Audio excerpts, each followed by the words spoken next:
Hi everyone, welcome to another week of Ask a Physio.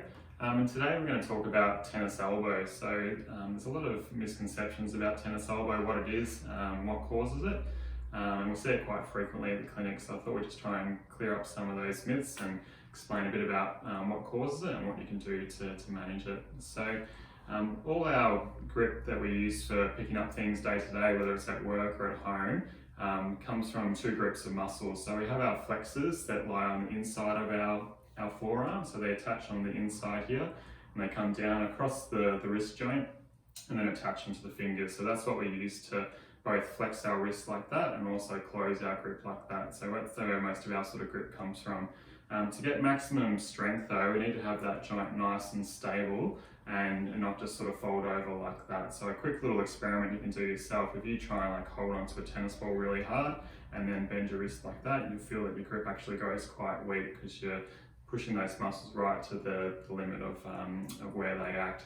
So it's really important that we have this other group of muscles called your extensors, which come down from the outside of your elbow, down through the forearm and then touch onto the back of the fingers, and they work to keep that wrist in neutral and also help open up those fingers as well. So what happens is with tennis elbow, I don't think I've ever actually seen it in a tennis player, but more commonly you see it in tradies or maybe people who have started up doing a DIY project at home, which is probably quite common at the moment with everything going on.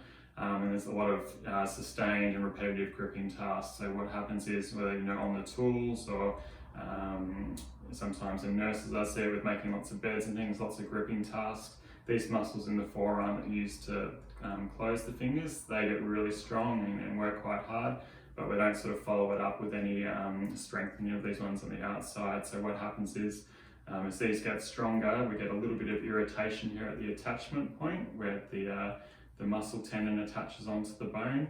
You get a little bit of degeneration in the fibers there, and if you leave that sort of long enough, then you can get some pain and inflammation in there. So with most sort of tendon problems, in that early stage, it's really about trying to rest and get that pain inflammation under control. And once that's sort of settled, then we can start actually loading up that tendon and getting it to adapt so it's a little bit stronger so it can withstand those loads when you are doing those heavy tasks like a DIY project or your sustained gripping around the house. Probably the biggest piece of advice is get onto it early. If you start feeling a little bit of irritation in the outside of the elbow there, it's much worse when people come in sort of 3 months down the track where they've left it and they're quite sore, and it takes a long time to sort of get that recovery. So tendons can be quite slow to respond to loading and rehabilitation. So always much better to not leave it and jump on it quickly. So I hope that's helpful, and we'll see you next week for another question. Thanks.